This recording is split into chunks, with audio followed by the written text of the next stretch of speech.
السلام علیکم ورحمۃ اللہ وبرکاتہ۔ دوستو، میں آپ کا اپنا میزبان رمضان علی سن رضوان علی اظہری۔ آپ کو معلوم ہوگا دوستوں کہ ان دنوں فلسطین اور اسرائیل میں لڑائی چل رہی ہے کافی دنوں سے۔ آخر ان دونوں کے بیچ اصل لڑائی کی وجہ کیا ہے، اس کے تعلق سے ہم آپ کے لیے ایک چھوٹی سی ویڈیو لے کر حاضر ہوئے ہیں۔ بیت المقدس تینوں مذاہبوں، عیسائیوں کے لیے، مسلمانوں کے لیے اور یہودیوں کے لیے مقدس جگہ ہے۔ مسلمانوں کے لیے قبلہ اول، عیسائیوں کے لیے یسوع کی جے ولایت اور یہودیوں کے لیے ہیکل سلیمانی کے لیے مقدس ہے۔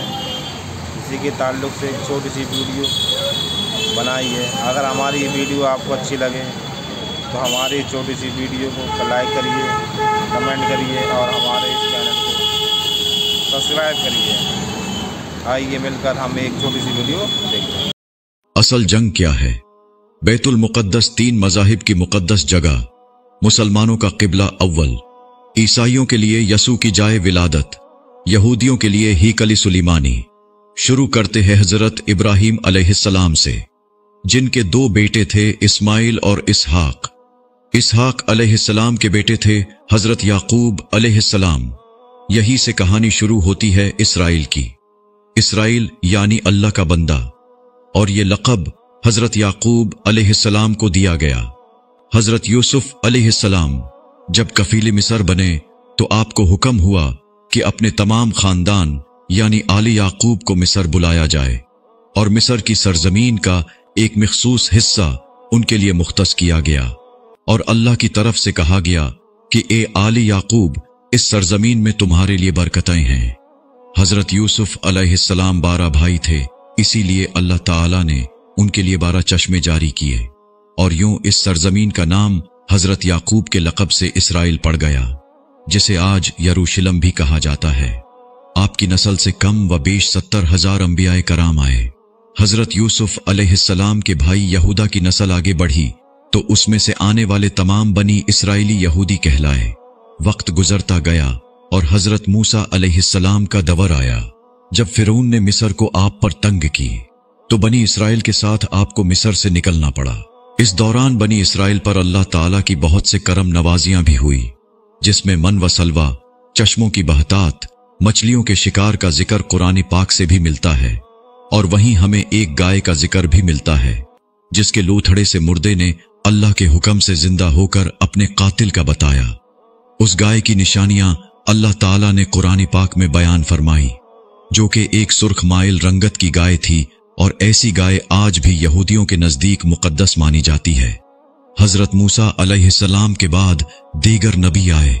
اس دوران میں حضرت موسیٰ علیہ السلام اور ان کے دور کی کچھ باقیات، تورات، من و سلوہ کا کچھ حصہ بنی اسرائیل نے ایک صندوق میں محفوظ کر لیا۔ یہ اللہ کی طرف سے حضرت آدم علیہ السلام کو دیا گیا ایک خاص صندوق تھا، جو نسل در نسل نبیوں کے پاس رہا، جسے قرآن میں تابوت سکینہ کے نام سے پکارا گیا ہے، اور یہ یہودیوں کو اپنی جان سے زیادہ عزیز ہے۔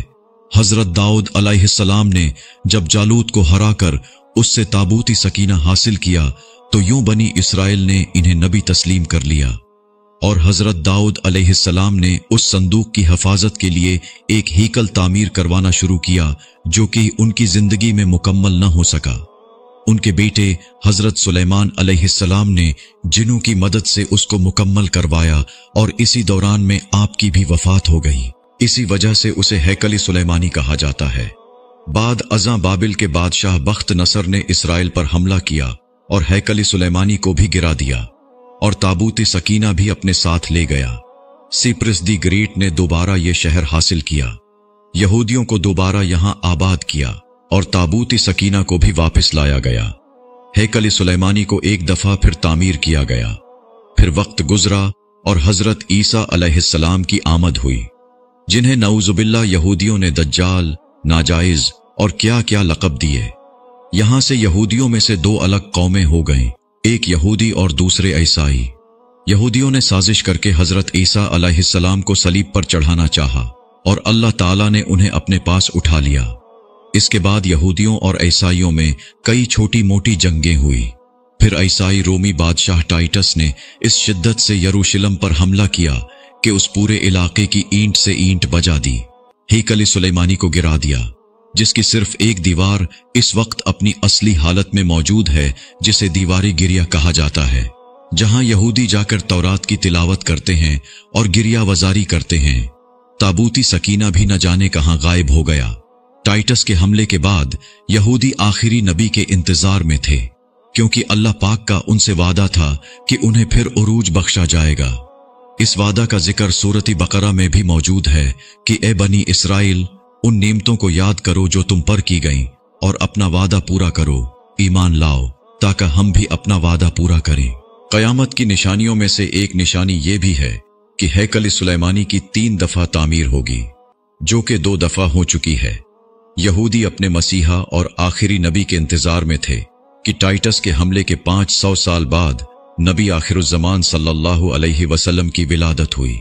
यहां यहूदियों को यह झटका लगा कि सारे नबी हजरत इसहाक अलैहिस्सलाम की नस्ल से हैं, तो आखिरी नबी हजरत इस्माइल अलैहिस्सलाम की नस्ल से क्यों आ गए, और उन्होंने ईमान लाने से इनकार कर दिया। मुसलमानों के लिए भी वो अंबिया की ही निशानी थी, इसीलिए हैकल सुलेमानी को बीतुल मुकद्दस का नाम दिया गया। इस्लाम के आगाज में यहूदियों को कायल करवाने की खातिर ही बीतुल मुकद्दस की जानिब मुंह करके नमाज अदा करने का हुक्म हुआ, क्योंकि यहूदी इसी तरफ मुंह करके इबादत किया करते थे। 17 माह बाद हमारी इबादत का रुख बीतुल मुकद्दस से बीतुल्लाह की जानिब मोड़ दिया गया, क्योंकि मुसलमानों का शुरू से किबला अव्वल वही रहा, जिसे पहले हजरत आदम अलैहिस्सलाम और फिर हजरत इब्राहीम अलैहिस्सलाम ने तामीर किया।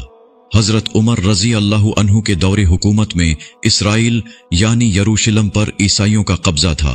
बीतुल मुकद्दस के ही इहाते में उन्होंने गिरजाघर तामीर किया हुआ था, और ऐन ताबूती सकीना वाली जगह वो गंद फेंका करते थे यहूदियों की नफरत में।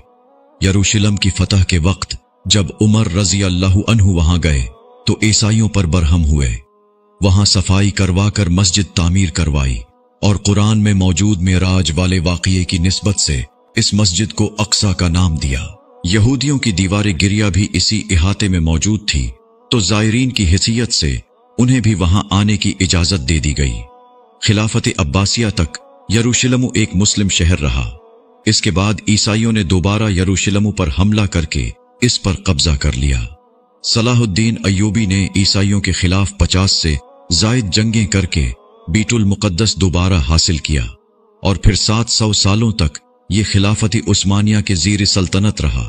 यहूदियों को भी दीवारी गिरिया तक अपने मजहबी इक़दामात की आज़ादी रही, और यहूदी आहिस्ता आहिस्ता फिर यरूशलेम में आबाद होना शुरू हो गए। इस दौरान में कई बार उन्होंने खिलाफती उस्मानिया के सुल्तान को पैसों के एवज यरूशलेम उन्हें सौंपने का लालच दिया, लेकिन नाकाम रहे। इस दौरान में उन्हें यह अंदाजा हो चुका था कि उन्हें अब खुद अपनी पहचान बनानी है, और बाइबल में मौजूद यहूदियों के आखिरी उरूज से कबल वाली कई निशानियां भी जाहिर हो चुकी थी, और वो ये तस्लीम कर चुके थे कि उनका आखिरी मसीहा अब दज्जाल होगा, जिसकी बदौलत पूरी दुनिया में उनका दोबारा बोलबाला होगा। उन्होंने बरतानिया से साजबाज करके खुद को अलग रियासत तस्लीम करवा लिया। यूं इसराइल बाकायदा एक मुल्क की सूरत में दुनिया के नक्शे पर उभरा।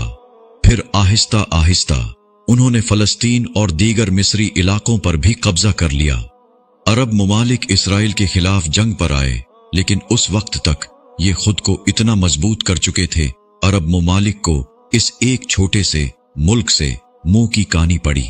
ईसाइयों ने भी देख लिया कि अब उनसे लड़कर कुछ वसूल नहीं होना, तो बाकायदा गिरजाघरों में पादरियों ने तकरीबात मुनक्किद की और यहूदियों के लिए मुआफ़ी का ऐलान किया गया।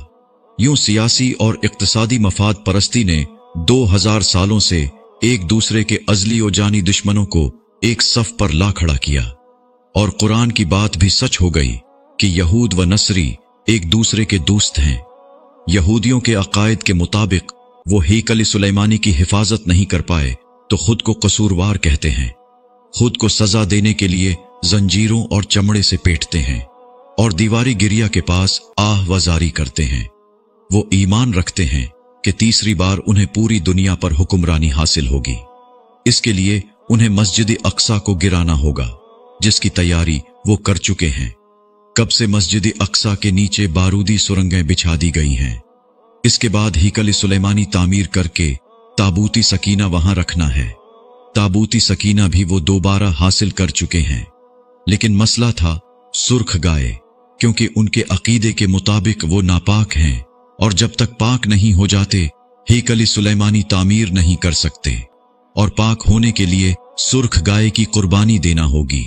वो गाय जिसकी निशानियां कुरान पाक में बयान की गई हैं, जो उस वक़्त भी उन्हें ढूंढने में मुश्किल हुई थी। अब भी 100 साल तक वो वैसी गाय की तलाश करते रहे। टेक्नोलॉजी का इस्तेमाल करते हुए बच्चे पैदा करने का कामयाब तजुर्बा किया उन्होंने। फिर उस तजुर्बे की बदौलत वैसी निशानियों वाली गाय पैदा करने की कोशिश की गई, लेकिन नाकाम रहे। 2019 में एक अमरीकी रियासत से 5 अदद वैसी गायें उन्हें मिल गईं, जिनके जिस्म पर सुर्ख रंग के अलावा और कोई बाल नहीं था। उन्हें कभी काम के लिए इस्तेमाल नहीं किया गया था। अगली निशानी के उन पर किसी बीमारी का असर नहीं होना चाहिए। पूरी दुनिया में कोविड फैलाकर मुख्तलिफ जानवरों के साथ उन्हें भी टेस्ट किया गया और उन पर इस बीमारी का कोई असर न हुआ। Red hyper found, mystery of red hyper, ये गूगल में सर्च करके आप इस मुताल्लिक तफसील से पढ़ सकते हैं। अलगरज कर्ब क़यामत और दज्जाल के ज़हूर वाली तमाम तर तैयारियां वो मुकम्मल कर चुके हैं। अपनी मर्जी के डॉक्टर, इंजीनियर बच्चे पैदा करना, 9D टेक्नोलॉजी की मदद से एक जगह होते हुए कई जगह मौजूद रहना, अपनी मर्जी के मौसम बनाना, जब चाहो बारिश बरसा देना, चंद दिनों में पूरी दुनिया घूम लेना, ये सब दज्जाली निशानियां हैं जो आज के दौर में कोई मुश्किल काम नहीं है।